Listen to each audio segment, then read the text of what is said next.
All right, all you positive heads. On this week's Soul Share episode, I'm very excited to have Althea Lucrezia here with me on the show. I think I got that right. Althea is an intuitive healer who specializes in channeling light language and helping people to clear karma and sift through timelines. Hello, Althea. Welcome to the show, my friend. Hi, thank you so much for having me. Yeah, all the way from South Africa. Exciting to connect with you. And I want to go ahead and kick off with my cliche opening question. And it is this. You're in an elevator. The woman next to you looks over, says, "What's your passion?" You got 10 floors to answer. What do you say? I would say like healing and assisting on a collective level. I think it's really important to understand that we are all connected and we are all one. And as you expand and you assist and you heal, yourself, but also others, you heal through them. So the first thing that would come to my mind, that would be my passion. So much so that when I was growing up, I tried so many different modalities. Like I wanted to be a doctor at one point, so I was always kind of like in that line of of understanding of self and of expression and of what I can bring on a collective level until eventually, I situated in my craft and what it is now. So I'm classically Reiki trained. So I started kind of like with the Reiki about 10, 12 years ago. And then slowly kind of like I opened up into more what I'm doing now. So I don't know if it would be like a elevator conversation, but it would be my answer. Well, it is your elevator conversation, and that's all that matters. You get to decide. So if you would share, you just shared a little bit, but whatever feels relevant to share regarding your backstory to give people sort of the context of, who you are, where you've been, how you got here, like I said, whatever feels relevant to share. Of course. So I do feel like sometimes I've lived 1,000 lifetimes just in this one because there is quite a lot of experiences that I went through in order for me to be able to assist at this level for people. So I had quite a few very pivotal ones. I had an abduction back in 2018. Then I had extraterrestrial abduction. Yes, I had Okay. ET contact in third dimensional density. So like they were in my room. Wow. Whoa, wow, that's wild. Okay. I Yeah. want to hear more about that, but go on. We can come back to it because that's intense. So that was kind of like the first thing that really opened my mind, into, higher consciousness states and understanding what is out there. Then about a year after that, I had a very intense experience, more on a personal level. I was in a very complicated relationship and I had like extensive trauma. So I had to kind of like move out and away of that. It was an abusive relationship. And I was left like with no money, pregnant, no job. Like I had to go back to my parents. So Wow. yeah. And then through that, building my self-confidence and self-love and self-trust, being a single parent as well. I was then able to literally rebuild my life from scratch to get to where I am now. But like I had nothing, like everything was taken away from me. So I think Wow. that really helped me build like character strength. And now I assist also a lot of women who've just come out of abusive relationships as well. So yeah. Yeah. Wow. That's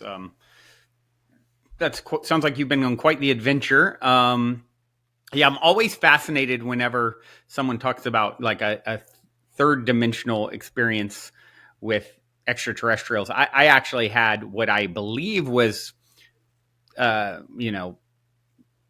contact. It wasn't abduction, but about a year ago or so, me and my partner saw a craft we were at a transformational music festival. There was a craft like over the lake or waterway, and we're like, that is not a drone. That's too far out. And it was like completely red light, like moving really erratically. And I'm like, if you're not a drone, flash green at us. And my partner's like, yeah, wink at us. And it instantly like flashed bright green, very energetic.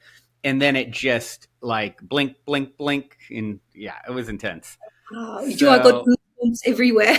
yeah, it was like to have it respond, that way. And it was such an intense bright green only one time. And then it continued. She said, wink at us. And then it continued to blink after that red.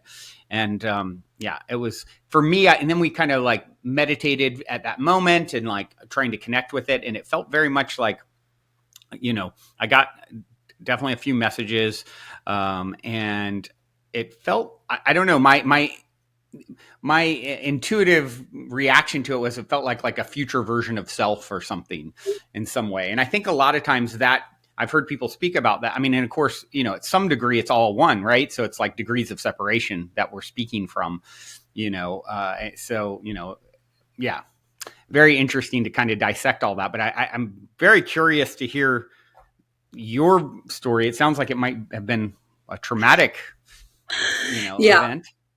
Yeah, so I mean, I went back in past life regression, and I went in this life regression as well. So I've actually been having contact since I was a child. Well, Mm. since I was a newborn. Actually, the first time I was taken up, I was about 3 months old.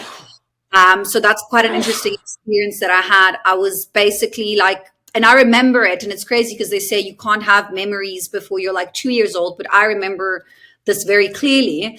And I was in the middle of like my room, and I was looking up, and all I could do is like could just get my head up because I couldn't move, and I remember feeling the wet nappy around me.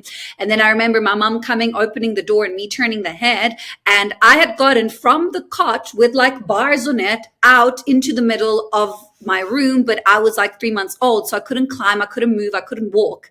And then when I went back to us, they said to me, no, they had taken me up just to take some genetic information. So this was like my first ever encounter that I had. They didn't contact me for long, but these were like benevolent beings. So I've had benevolent encounters and encounters that were more kind of like low vibrational frequency charged. So the one that I then had back in 2018 was not a very pleasant one that I had. Basically, I was in Italy. It was an evening, quite late, and I was staying at a friend's place. I had my own room. The room was on the ground floor. And I had like this window door that was open because we were in a secure complex, and it was just hot, and it was September, and I just wanted some air to flow. And I was struggling to fall asleep. The next day I had to fly back to South Africa. Now I was at a point in my life where I was in a low vibration. I wasn't very happy. There were just things in my life that I wasn't happy about. And so that kind of like to set the tone and the frequency that I was in, sort of thing, right? And then I couldn't sleep. And then the dogs actually started barking and going quite mad outside. I didn't really like think much of it. I was like, okay, whatever. And then eventually when I fall asleep, so I have a very active astral space. I've been lucid dreaming since I was a teenager. I'm very in control of my astral space. I'll do work. I know what's going on. I know where I am. I know, like, it's not like I'm, like daydreaming. Like I'm very, very conscious in my astral. And all of a Right. sudden I'm running, and I know that aliens are coming to get me. And like people next to me start dropping dead. And I hide like under a table. This is in my dream, in my astral space. And as I do that, I feel that I physically start getting prodded on my lower back. So instantly my soul comes back in. I wake up out of the bed, and I turn my head, and there was the wall here. And between the wall and my face, there's a gray being there, like looking straight at me with like this round head. It had this kind of like sleeved gray thing up to here, this round collar around it. And then I was physically shoved back down into the pillow. And then I kind of like heard them leave from the window. So I knew that there was more than one. So obviously Wow. I was so traumatized. Like I was petrified. Like I was so scared because I knew what had happened. Like I knew these things were happening, but like you don't really expect it when when it happens to you. Yeah. So then what I did is I think I managed to get myself together to get up and close the window. And then I think I lay in bed shaking for about 2 hours. It took me 2 hours before I could go to the bathroom and just kind of like, and this was like, I think 10 minutes after I'd fallen asleep. Like, Wow. because I remember falling asleep and looking that it was like 3 or something. And then this was like 10 past 3 or something like that. Right. So anyway, long story short, the next day I flew back to South Africa, and I said, okay, I'm actually going to go in regression. I want to go to someone who's going to take me back and see what happened. So I contacted 5 different women. And the fifth one eventually, because I said to them, I said, listen, I had aliens in my room. Like, have you had experience with this? Can you help me? Most of them were like, no, we just help people to stop smoke. And I was like, no. Like, Hmm. I need something on another level here. Yeah. And then eventually this woman that I went to, she had been a psychic for 10 years before that. So I said, perfect. This is exactly who I need. So I go to her and she takes me back there, and she takes me back as my higher version of self. And as I'm there as my higher version of self, I command them to leave. And I see there's three of them. I actually drew it after as well. So there were two at the foot of the bed and the one that was next to me. And as I go back and she says to me, tell them to leave, I say to them, you have to leave. And these three beings turn and look at me as my higher version of self while I'm looking at myself lying in the bed. So I Wow. was blown away. Yeah, yeah, yeah. And Wow. then I could feel them panicking, and they were like, oh my God, like, how is she accessing this realm? She's not meant to be here. We're not meant to be seen. Like, this isn't what we signed up for. We have to leave. And so Wow. then they left. So I kind of like saved myself. It was like a quantum loop that I went through or something like that. So after that, I was like, okay, well, if the not so good ones exist, then the really good ones must exist as well. Let me try and connect to, the good and high vibrational frequency ones. But that was one of my worst fears. It was to be in contact and kind of like abducted by bad aliens. I was able to neutralize that going through that experience, and now I can do what I do because I don't really have any fear of this anymore, if it Mm, makes sense. It was obviously an wow. essential lesson for me. Yeah. Wow. So it was like an opportunity for you to face that fear so that you could get to the work that you do now. Exactly. Yeah, exactly. Amazing. Did you get any insight into what their intention was? And, I've heard, I just had Bashar on the show recently, if you're familiar with Bashar, who, Mhm. yeah, he channels, He's well, amazing. Bashar Yeah. is an extraterrestrial entity that Daryl Anka channels. And, he talks about like these grays being, um, sort of like future versions of self actually that have lost the ability to reproduce, and they're kind of or future versions but in another timeline that are coming over to get our DNA to try and fix their Mhm. problem with reproduction because of they've sort of Yeah. lost their way with technology, et cetera, et cetera. So I'm curious if you have any insight into that their intentions, if it was something like similar, or yeah, if you Yeah. just have any insight. So yeah, I'm familiar with Bashar's work. He's amazing, and the Essassani beings. So I've had encounters with those type of beings, yes, which were the ones that took me when I was 3 months old. So those are the ones that are doing the genetic work. These ones here, they were not good. Like they were kind of like minions working for someone else.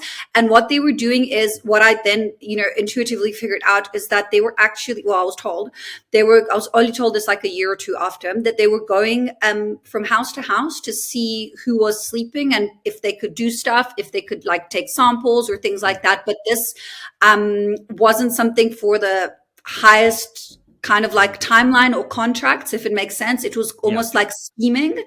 Meanwhile, the ones that took my DNA when I was 3 months old, so when I was back in 2017, I had a vision of a hybrid child that was made from my DNA, which was taken from me when I was 3 months old. So this Wow. child came to me. Yeah, it was a boy. Well, it is a boy. He's still alive. Wow. And he must have been maybe 8 or 9 years old. And I saw his face and he spoke to me telepathically. And I just felt this pure, Wow. unconditional. And I just started Wow. crying for about Wow. 2 hours. Yeah. Yeah. So it does feel like it's in alignment with what also Bashar says, but I know there's hundreds of different gray species doing. Some of them are doing really amazing things. Some of them not so good. Like there's so much out there going on that yeah, it's almost impossible to pinpoint this is that, this and that is that. I think one Right. could just go on feelings. Yeah. Yeah, it's pretty intense when you hear all the input from different people doing work, similar to yours, channeling, tapping into potential timelines, and just kind of peering behind the veil, so to speak. And and then of course you always have to weigh in people's human, and is it being filtered through someone's own. I mean, everything's being filtered through your human in some way, shape, or form too. So it's like, okay, what's what? There's a lot, there's a lot of information and ideas to sift through. So I'm curious, maybe and this is probably a 10-hour conversation we could have around this stuff, but from your perspective, if I were to ask you to give me sort of the Cliff Notes version of what is happening with extraterrestrial visitation, potential disclosure on our planet, and sort of your state of the union as it pertains to, you know, Mhm. extraterrestrial contact, since we already started on down that path. Mhm. Yeah, I mean, I think disclosure's been happening for a while now on an individual level. Like, look at Hmm. me, you, all these people having this kind of contact. So that's definitely been going on for a while. With regards to a mass disclosure, I can't really say because there's so many different timelines that are all happening at the same time. Yep. I do believe that there needs to be a certain vibrational frequency that's reached on a collective level for the planet to be ready for that. I know that we've entered the lower tiers of positively polarized fourth dimensional density. So the 3D and the 4D are actually overlapping, and we are headed into that direction. But I do think that, yeah, I mean, we'll see. We're living in very, very exciting times. For sure, we're going to see a lot happen in our lifetimes, and our children as well. And this hybrid program that's happening, they're kind of like fusing these different DNAs to make these beings that are in between us and them, so that when there is full disclosure, we're not going to be so traumatized. We're not going to see beings that look completely different. I believe that some of them might already be here, and we're doing their work and anchoring their light, and whatnot. So yeah, I think kind of like that's the direction we're going for sure. Like, it's already happening on like an individual level, but also to an extent on like a collective level. I mean, if you think about it, we are all co-creators of our reality. So what is going on within us is reflected on what is going on around us. And if we all start believing that they're going to come here, then you know what I mean? It's going to happen on a larger scale and on a bigger level. So it's down to, I think, a vibrational frequency on a collective level. Yeah. Yeah. I find it really interesting, of course, what's happening here in the States. All of a sudden it's like such a big topic on major news channels, and it's sort of like, I mean, the government has basically said, yeah, there are craft, we don't know what they are, where they, I mean, it's sort of, they're slowly doing it. It's happened. This is the thing that people have been talking about for decades and decades is coming to pass. And it's like, okay, where is this leading? And then you have the people that think it's like a false flag kind of thing, and the government's just trying to set us up, for some sort of bullshit invasion or whatever. Who knows? Then you have things like, I just flew through Denver Airport recently, where you have Denver, Colorado, and there's signs everywhere about the reptilians that live underground and are stealing the airport tools. And like, it's like, what, where am I? Like, is this their like funny way of acknowledging something that's real? Like, I'm curious. Yeah. Curious if that's one thing that comes up, I guess, is in my ramble, is this idea of reptilians controlling the planet. That's been a big theme and with some people like David Icke and others. So I'm curious what your thoughts are on that idea of like secret extraterrestrials controlling things from behind the scenes.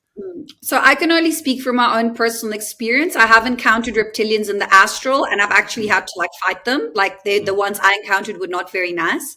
mm. I can't say I've encountered them in person, in the 3D, but I've had a few experiences in the astral where they've tried to attack me, where they also tried to co-create scenarios to try and confuse me, or because I do a lot of work in my astral space. I'll go and like assist children's souls. I've actually gone to like help and release children from caves and underground Wow. bases. So I've seen some of those spaces, like I've seen some of them in the astral, and I've helped them there. So they do sometimes come and kind of like try and see what I'm doing or try and block me. But what I've learned is that every experience that I had to be for my own soul's evolution, and so that I can then share it and teach it to people and say, listen, this is what happened with me. So I'll just give you an example. This is the most recent one that happened last year. I was in the astral, and I was in one of these underground bases, and it was like sort of like a dungeon, and it had these like little caves and gates, but it was all empty. They were all empty. So everyone had left, and they had children that were kept in there and souls and things like that. And I was walking around and just making sure that there was nothing left there. And I had these two men with me. And all of a sudden I feel like something's wrong. Like, these two people are not who they say they are. So then I turn, and then I said to them, like, you need to show yourselves. And when you say that, they can't keep on. It's like I don't know, a universal law or some sort, and they need to show themselves. So they Mm. showed themselves, and they were two like huge, like high reptilians. So the one grabbed me from the neck and then pushed me against the kind of like cave wall, and I could see these teeth like that were sharp and these red eyes. And what I do when these things happen, I'll have certain tools that I use. So I started spraying light from my third eye and from my hands, and then it kind of like dissipated, and then I woke up and I was brought back. And then I asked my guides and I said to them, guys, like, for the level of work that I do, being of that vibration shouldn't be allowed in my frequency or even around me. So I said to my guides, I said, how is this possible? Like, is there something that I'm not seeing? Is there holes in my aura? Is there something? They were like, no, no, no, no, no. They said, this is a pre-contracted experience that you chose to have so that then you can explain it to people and say, you know, like, these things are happening. This is how you deal with it. You know, if you stay in a vibration of love, you know, we all have a channel. We all have a chakra system. We can all work with the light. So, you know, with the lower, medium, and higher tiers of the astral space, when you elevate yourself on a frequency level, then they can't really come and get you, you know? Yeah. Right. So that was like the latest experience that I had with reptilian beings. But I do believe that they're here. I do believe that, you know, they're behind the scenes and there's a lot going on. You know, I try to stay away from polarizing information just because working with like language, I try to focus more on the healing. I have knowledge of what is going on and I'm aware of it. I don't choose to put too much effort and energy in it because it's such a vast, like, rabbit hole to go down. You know what I mean? Totally, totally. It's like before something and against nothing is a great approach because if you're fighting or focused, you know, where attention goes, energy flows, right? So if you're constantly focusing on the conspiracies and the problems and the issues, I'm the same way. It's like, this is about as deep as I get even talking about these things. And I'm, you know, like, okay, and so how do we heal ourselves, you know? And I think it's really important. You know, a lot of people don't get that. A lot of people fall into the trap of, oh my God, all the awful things, you know, as they start to open up their own, you know, intuitive psychic perception, you know, their understanding of the ultimate nature of reality. It's like, it's a slippery slope to fall into that, you know, focusing on all the things happening behind the scenes that aren't exactly love, light, and unicorns. And I think it's, like you said, it's important to kind of know some of that stuff and be aware so you can be aware of what direction you want to go. It's like, oh, okay, I know this is here, there, something's going on. And I know that's the direction I want to go over here and be, you know, like I said, before something and against nothing. And I think that's a really important thing for anyone contemplating some of these subjects to focus on. Yeah, for sure. I think it's a necessary, like, path sometimes for the awakening to understand that these things are there and they're happening. But exactly as you said, like, you can choose where to put your attention and your effort and your energy, and why not choose to put it in something that's constructive and uplifting rather than something that, you know, can be consuming and negative. It's good to have awareness of it. And once you know, okay, it's there, thanks, but I choose to focus on something else. Yep, exactly. Well, I'm curious with your perception, your intuitive perception, and seeing, you know, how timelines play into all that, and seeing, you know, are you constantly sort of sifting through timelines and seeing potential timelines? Have you seen, like, you know, future versions and the different versions of Earth?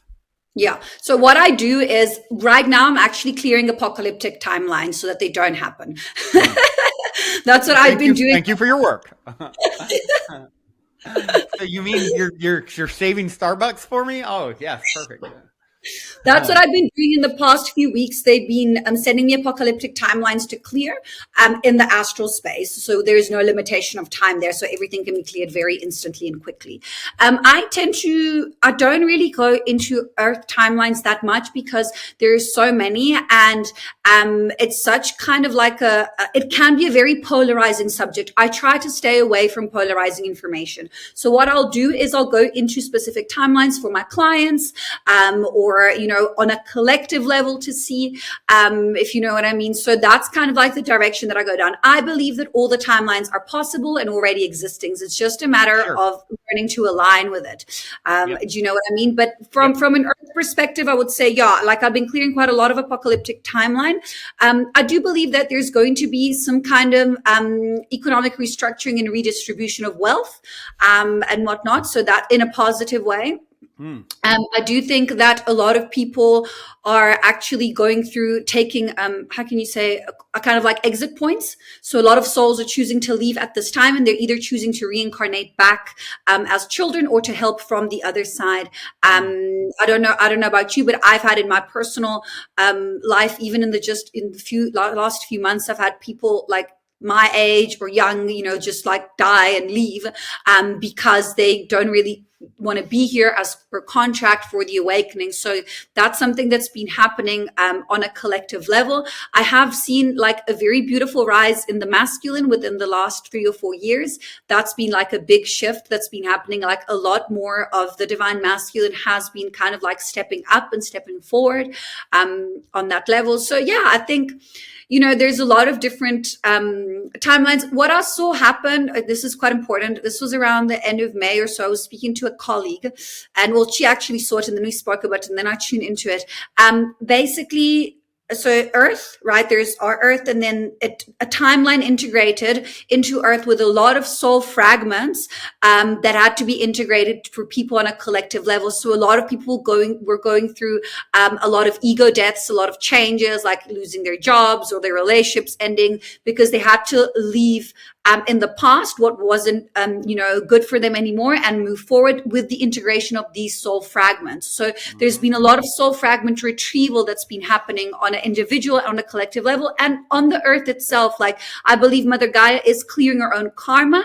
We are clearing Atlantean karma at this time as well. So we're going through a kind of cycle to not make the same mistakes that we made in ancient Atlantis. So this is why so many starseeds and so many people are scared of the technology, because we've been down the path before where the technology was not used in the highest of alignments, and our kind of like mission now is to be able to integrate it in a way that is healthy and that assists us, because technology is a natural part of the evolution of consciousness. And on a planetary level, there's no point in just ignoring it. Like, yes, people can say, oh, I want to go in the forest and live there for the rest of my life and not like be around anyone. You can do that. You'll be holding the frequency. You're not going to be contributing to the evolution of consciousness on the planet and as a collective. So because we're moving forward, we need to learn to integrate this technology. So that's kind of like a karmic cycle that we're clearing, and a timeline where we are going towards. So it is going towards the positive one. I mean, you can even just see it like a quick example. And like Instagram or social media, a few years ago when I started posting light language, it was like 2018. No one even kind of like knew what it was. There were maybe like 5, 10 channelers out there. Now there's thousands of them, Hmm. and people are listening. Like it's an exponential growth. So that's like kind of like a positive timeline that I can say for certain that we're heading towards.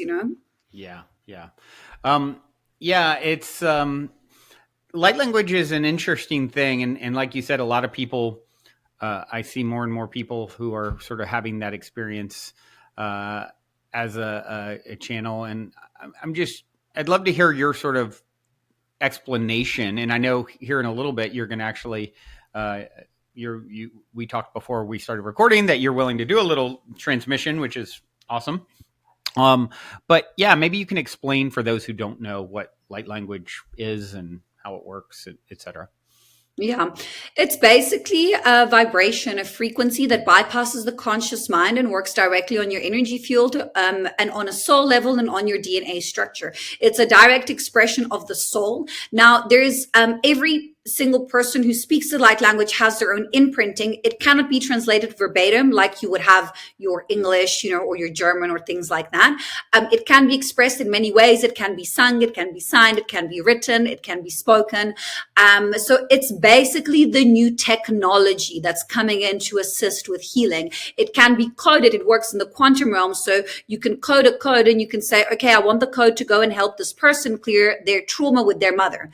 That's what the code is going to do. So it's basically the new technology. It works in the quantum realm, so in fifth dimensional density and up. It can be infused with different kind of like energies. So let's say you're connecting to Pleiadian beings. It'll be kind of like infused with Pleiadian energy, or Arcturian beings infused with Arcturian energy. I wouldn't say it's kind of like a language as we would define a language in our English language, you know what I mean? And we still learning, like even myself, even if I've been channeling for many years, like I'm still learning the depth and the expansion of this modality. It's a healing modality. It's a healing technology. It's a means of communication and expression, but it's also so much more. And I think that kind of like explains it a little bit. I'm not a scientist, so I don't know if I can give the, Right, right. the more scientific, but I would say that, I would say that that's my understanding of it. Yeah, that makes a lot of sense. It like bypasses the conscious mind. It's subconscious. It makes me think of a book, channeled text that I love, called Return of the Bird Tribes by Ken Carey. And he talks about how in the awakening that's to come, it's like a prophecy in the book, towards the end of it. And it's talking about how music and certain frequencies, vibrational sounds will have certain keys or triggers to awaken and unlock people. And so it feels like that sort of thing, right? It's like whoever happens to be tuning in out of the infinite amount of things vying for people's precious attention. And, you happen to be tuning into this little podcast with the two of us talking, and they hear your offering that is perfectly crafted for the ears that are meant to hear it. There's, would you say there's a soul contract there, for, that to transpire? And it's, people showing up like, okay, I have the key in your lock that's going to help you at that critical time. Make sure you tune in. Don't miss that episode. That's sort of how I view a lot of these sorts of things, is like from the soul contract perspective. So curious what your thoughts are on that. Yeah, it definitely goes where it's supposed to be felt. Like when I first started posting again back in 2018, I started a YouTube channel, and I was like, oh my God, people are going to think I'm mental. Like no one knows about this. And surprisingly enough, it only went to people who were supposed to hear it. The people Right. who they didn't like insult or anything. They just kind of ignored it. So yeah, for sure, about 25 to 30% of my clients activate in light language. So it is something that happens. I have people contact me all the time that they say they are activated from my videos as well. So I've seen it does almost like a domino effect. You know what I mean? If someone's ready and they're open and they're willing to, then they can activate and anchor into it as well. Yeah. Cool. Well, I look forward to that here shortly. And, yeah, before we get to that piece, though, few more questions I'd like to chat with you about. I'm curious what, obviously a big part of the collective's journey, especially for those who would tune into a broadcast like this one, is clearing trauma and releasing trauma. And I'm curious, obviously it's easy to sort of quantify trauma from childhood or this lifetime. And it's a whole nother thing looking at past lives, or let's call them parallel lives from, the nonlinear time that, our souls experience, I believe. I think you'd agree with. So, what are your thoughts on the importance of releasing trauma and how past life, even you could say future life, once again, the linear time is a physical dimension thing. And so it appears linearly as a past or a future life, but really it's a parallel life. Ultimately, I think like I said, you'd agree with. So what are your thoughts on how people can take out the garbage, so to speak, clear the trauma, and how, other lifetimes play into that? So I think it's really important, as exactly as you said, like there's no past, present, parallel. We just use the word past for convenience's sake. So the way I understand how it works is you first kind of like work on clearing what happened in this present lifetime in the now. And then from there you go into you kind of like past lifetimes as a human on Earth. And then you do your past lifetime as a non-human on Earth. And then you go into your galactic lifetimes if you've had them, because there can be traumas and experiences that come from there as well. I think I always try to teach being present in the moment, being present in the now, and working with compassionate non-attachment, which is non-reaction, which is a way of reprogramming yourself away from the trauma. Because, when you have a reaction to something, it comes from something inside you, and everything that is around you is a projection of what's going on within you as well. So if you're surrounded with people that aren't really like the best for you, then, that's really not a good space to be. So it goes down to reprogramming yourself, and you don't even necessarily always have to know what the trauma is. Like, it obviously helps. Like, a lot of star seeds have been hung before, their throats have been cut, they've been silenced in previous lifetimes. So obviously now they need to work on speaking up, speaking their truth, being present, being embodied, being anchored. So in that case, it can help. But sometimes you don't even really have to know. As long as you start working through the heart center and working on the connection between the heart and the throat. So having your thoughts, actions, emotions, and words all in alignment. You say something, you do it, right? You're speaking your truth. You're standing in your truth, and you're standing from the heart, from the compassion, from the heart center. Then everything else is going to kind of align, and you will get the challenges and the experience, and they will come to you, but you will know how to face them and how to respond to them. And you do it once, twice, a third time. The fourth time, you're reprogrammed. You're not going to answer that anymore. So you're aligning with a timeline where you don't have that trauma anymore. That's kind of like where you want to get. So this is why the astral space is so powerful, because you can heal traumas instantly. So when it happens that you dream of, I don't know, that friend from high school, that old relationship, that fight with your parent, you're actually clearing it in the astral space. But because there's no limitation of time, you can clear it instantly. Meanwhile, it would be a mission for you to go to your friend from high school and speak to them in the third dimensional density and reality, so that in your astral space, it can be done very, very quickly. So yeah, I would say the most important thing to work in clearing trauma is, go to people who help you in past life. Like, do go and ask for help. Like, it's a good thing, but you can really just help yourself by being present in the moment, by speaking your truth and working on that connection between the heart and the throat chakra. Yeah, that's makes a lot of sense. How important it is to have thoughts, actions, words, deeds, all in alignment is really the path to tapping into power. It's like anyone who's like, I always say any act of deception is an act of self-deception, because anyone who's operating at that frequency doesn't understand that they're deceiving themselves. They're disempowering themselves. Like, they don't understand the rules of the game in a certain sense, and therefore think that there's some sort of benefit that's going to be yielded from being out of integrity with your thoughts, words, deeds, actions, right? So, yeah, very interesting. Do you have any advice for people who maybe haven't had a lot of, you hear people sometimes they're like, oh, I don't remember my dreams that much less, feel like they're operating in the astral, doing a bunch of work to clear trauma, et cetera.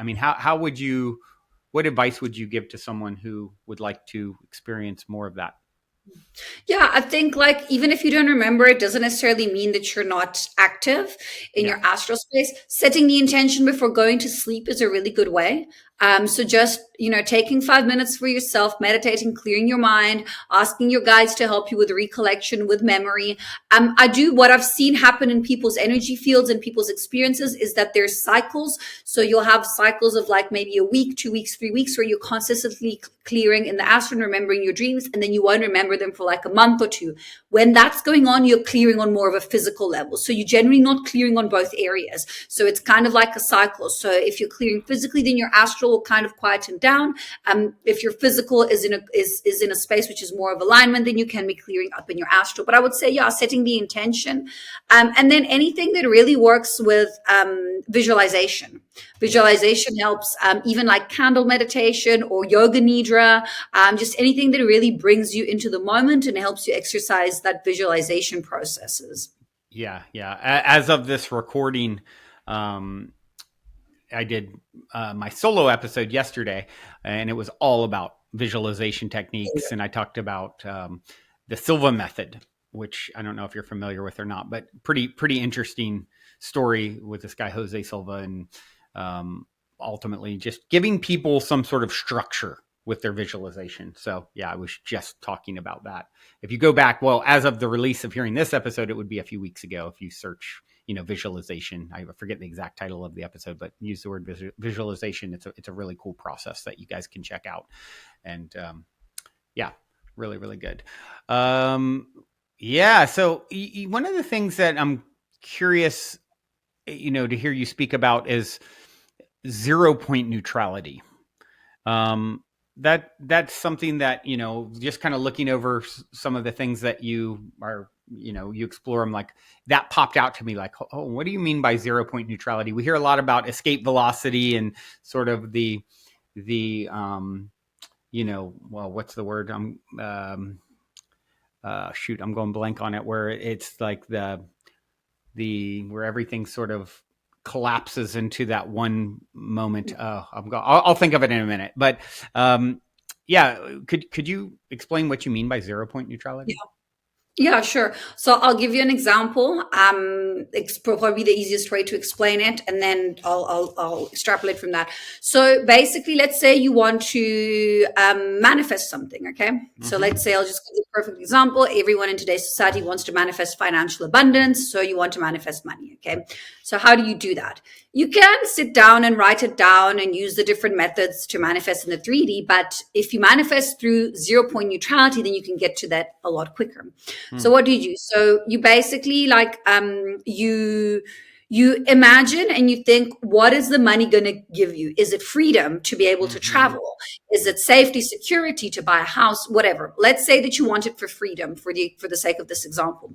So you Mm-hmm. sit in meditation and you clear your mind until you get into that space where you are everything and nothing. The thoughts are gone, the stress is gone, everything is gone, and your vibrational frequency is neutral. When you get to that, you become the feeling that the monies will give you, which would be the freedom in this case, in order to align with that timeline. But you don't have to do it from a space of lack, because the lack comes from a space of need. So which is polarizing, which puts you back in polarity. And the 0 point neutrality is neutral, and it's the space where you can co-create anything. So it's what the sadhus would, I think, call samadhi or something like that. It's the space where you are at peace within you, so that you can co-create your reality, because you're in a space where you can see all the possible timeline and make the choices that are for your highest alignment. So how do you get there?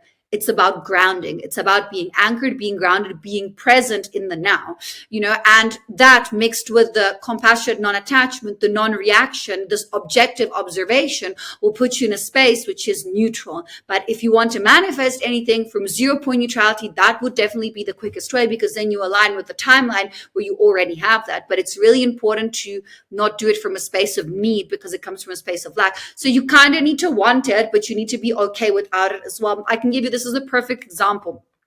So this happened to me, like, I don't know, I think a year or so ago. So I've got my own bedroom and my own bathroom, and my daughter has a room next to me in her own bathroom as well, right? And Mm-hmm. I've got this really, really nice hand soap, like vanilla scented hand soap, that I use to wash my hands. Okay. So the one day I have my one in my bathroom, and then I go in my daughter's bathroom and I see that there isn't one.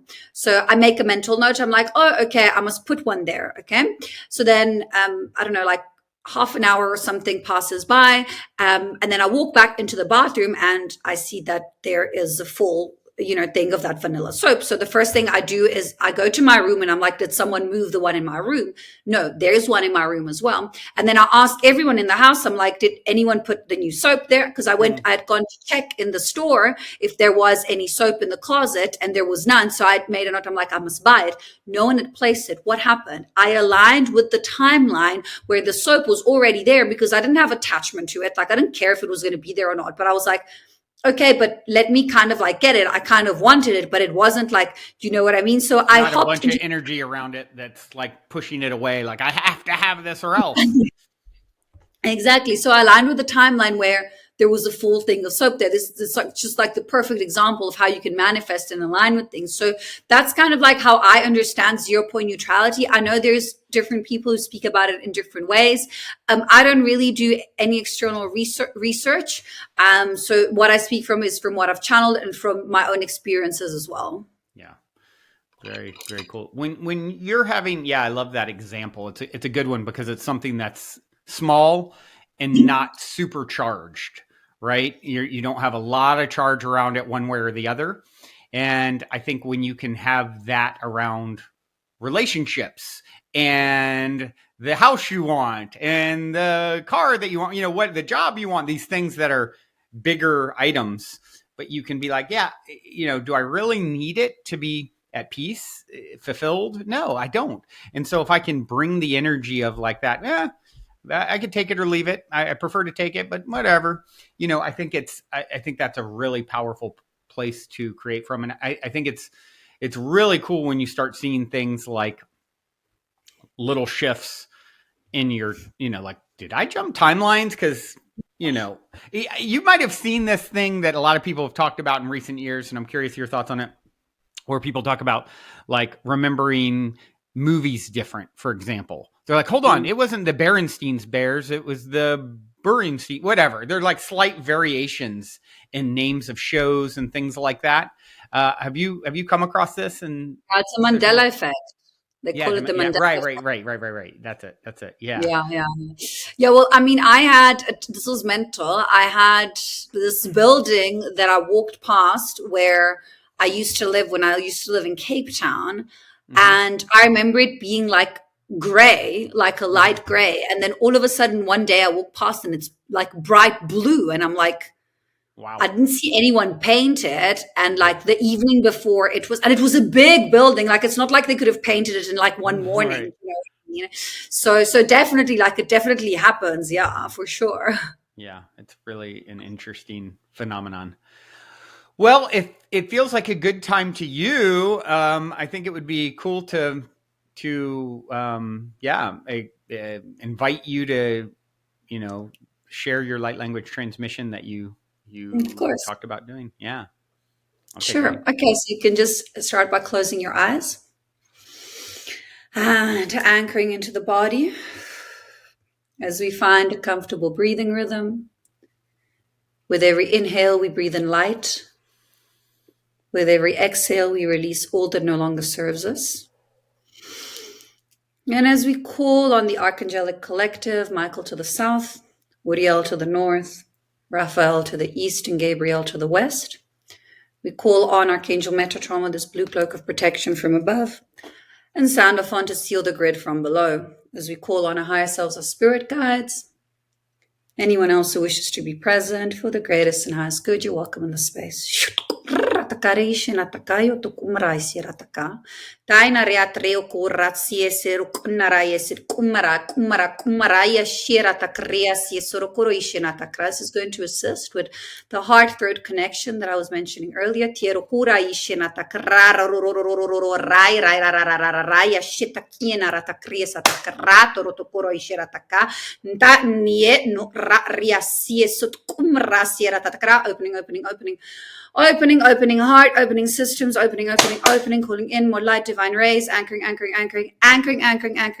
more light, coming in, pushing through, out, letting go of blockages, letting go of old traumas, releasing, clean, releasing, opening to more light, divine rays, anchoring, the tuning systems.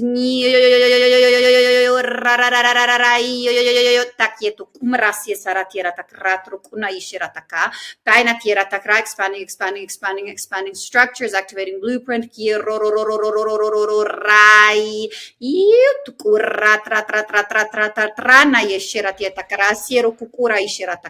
Taina treate kumrase sorokura treate kiena rato rokina rasia sero iate kaya terati 99999 ia rat codes of self-love, self-trust, anchoring into the heart, expanding, new light coming in, letting go, clearing, releasing, clearing circulation, nervous system, activating spinal column, opening, to more light, divine rays, anchoring,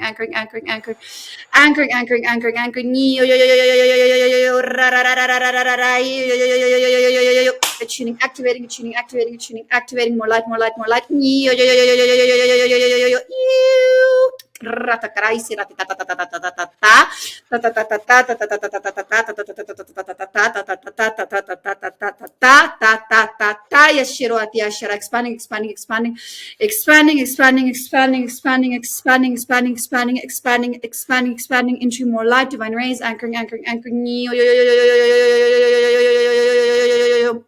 Surrendering, allowing for more light to come in, anchoring.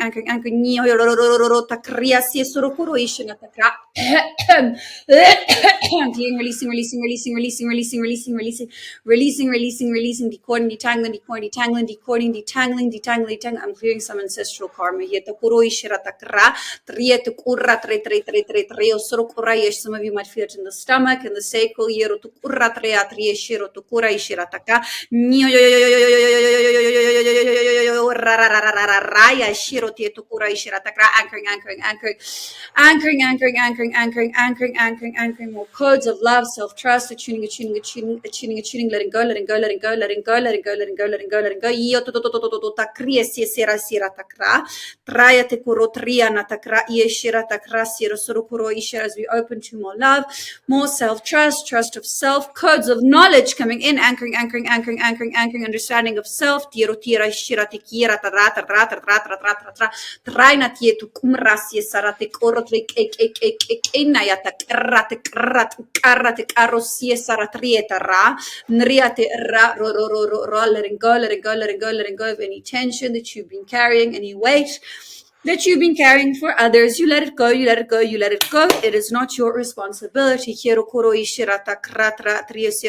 responsible for your own thoughts, actions, emotions, and words, not other people's. More understanding of self, anchoring, anchoring, anchoring. Anchoring, anchoring, anchoring, anchoring, anchoring, anchoring, anchoring, anchoring, anchoring, divine rays. Tankieno tu kumrai sirataka creo tu kurai sirata kre ayashiro tu kurai sirata kria sesoro koro isanietaka triata kre tu kunai shiro kurai nai shirataka carro tu kumra sesoro koro ishirata krasira sirata krieto ku rai yetuknaya si saratera tirata kratreo to kora tuning third eye, tuning crown, tuning anchoring, anchoring, anchoring, violet rays, aurora rays, rainbow rays, anchoring, anchoring, anchoring, anchoring, anchoring, anchoring, anchoring, anchoring, clearing peripheral, clearing, releasing, releasing, releasing. Releasing, releasing, releasing, activating iron armor, iron presence, calling in, shielding, shielding, shielding, shielding, shielding, closing, sealing, closing, sealing, closing, sealing, closing, sealing, closing, closing, closing, closing, closing, closing, closing, closing, closing. Ura isira ishirataka, riata ratro tro tro tro atria tria tria shirataka. Shu shu shu naya shino tu rasia tu kueshitaki. Shu shu shu shu shu shu shu shu shu.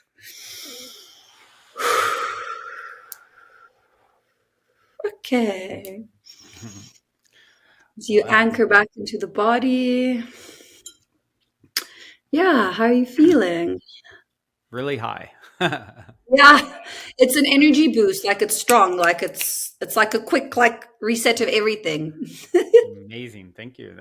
I've been exposed to quite a few light language transmissions, but I would have to say that was the most energetic and that I felt personally in my own body and system. And yeah, it definitely felt like something was happening for me. So Yeah, and just like for the people who are listening, you will be clearing and releasing for a few hours. So if you do feel like things moving through, if you get a little bit emotional, if you feel like you're getting triggered and you don't want to be around people, like that's also okay. You might feel things kind of like settle down in the next few hours. amazing, amazing. Well, as we sort of wind down here, I would love, and you've shared some stories already. So I normally kind of wind down with story time, stories of synchronicity or serendipity or positive paranormal stories. And perhaps you have a really inspiring story that comes to mind that you'd care to share. Um, well, I mean, I would have to say to an extent, my experiences that I had, like all the trauma that I went through with, the pregnancy, the father of my child, like trying to kill me, and, Wow. yeah. And like, then they're being broke and having nothing and whatnot.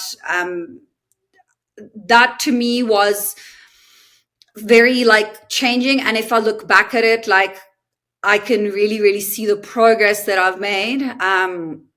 And I think we all need to support each other, especially like right now with everything that's been happening on a collective level, I think if you are feeling like you're stuck, or like, you can't get out of things or whatnot, the universe always has your back. The universe always supports you. Like, and yes, as you said, the synchronicities, the numbers, follow them. It means you're going in the right direction. Don't get attached to it. Don't get attached to anything. Don't get attached to the numbers. Don't get attached to the stories. Don't get attached to the experience. Allow it for what it is, integrate it, and then let it go. So I Mm-hmm. think when you start seeing, as you said, these synchronicities, or these experiences, or these things that start happening, it means that you're on the right direction. So I think, yeah, in my own experience, like, I just entered in a space of really deep, deep trust.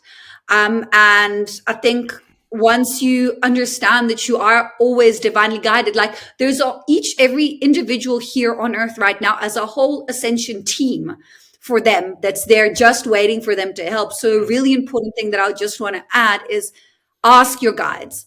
Yeah. Ask them for help. They're just waiting for you to do that. They cannot help you unless you ask them. There is something that is called the law of non-intervention, which Mm-hmm. means unless you ask for help, they cannot intervene. So a lot of people come to you and they're like, oh, but I don't see my guides. They're not helping me. They're not assisting. Yes, but are you asking them? Mm-hmm. So ask them, guys. Speak to them. Doesn't matter what other people think. I mean, if people look at me while I'm working, I'm speaking to myself all the time.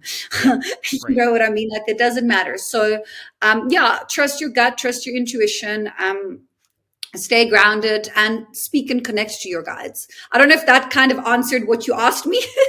It's perfect. I mean, so yeah, it's funny because that's come up a bunch of times for me in the last few days. Even I don't know if you're probably familiar with Lee Harris, who's also a channel and a personal friend of mine, and he sent me his new books, and I was just kind of checking them out, and that was one of the things in reading, a few pages was like how important the invitation in the asking is. It's the thing that unlocks the ability for the assistance to come through, and I think that's easy for us to forget and not be aware of. And so, yeah, that's asking it is given. That the help is waiting for you to be ready to receive it. Essentially, right? Exactly. Yeah. Yeah. And I think also understanding that every action and all the energy that you put into your own spirituality, whether it's meditation, building an altar space, helping people, everything that goes into that is energy that comes back towards yourself. So when you are working on your own spirituality, you're not working on anything that is external. You're literally working on yourself. Yeah. Right. Right. So I think it was, Ram Dass that said, all I can do for you is work on myself. All you can do for me is work on yourself, because it is in, changing the self that you change the world, because literally the world is a reflection of you, and you are the lead actor or director in your own private YOU universe. Right. So yeah, that is the path. As I would say in The Mandalorian, this is the way. I don't know if you've seen that or not, but it's like become a No, thing. I I'm seeing haven't, but I think I must. Everyone keeps speaking about yeah, it. it's good. It's good. I prefer the book of Boba Fett out of all those, but it's good too. Mandalorian's good. And I love how they say this is the way. It's like it's good. It's strong. Good writing. Good writing. But well, for those who want to connect with you and continue to follow your work, et cetera, what's the best way to do so? So you can actually find me on my website, Althea Lucrezia, or my Instagram, also Light Codes by ALA. And then through that, you can find, I offer a whole bunch of different courses. I take people through 6-week and 6-month program. I train light workers. So I train people to do energy healing and to help and to assist. I teach channeling as well. I do Akashic clearing, past life clearing. I do light language activations.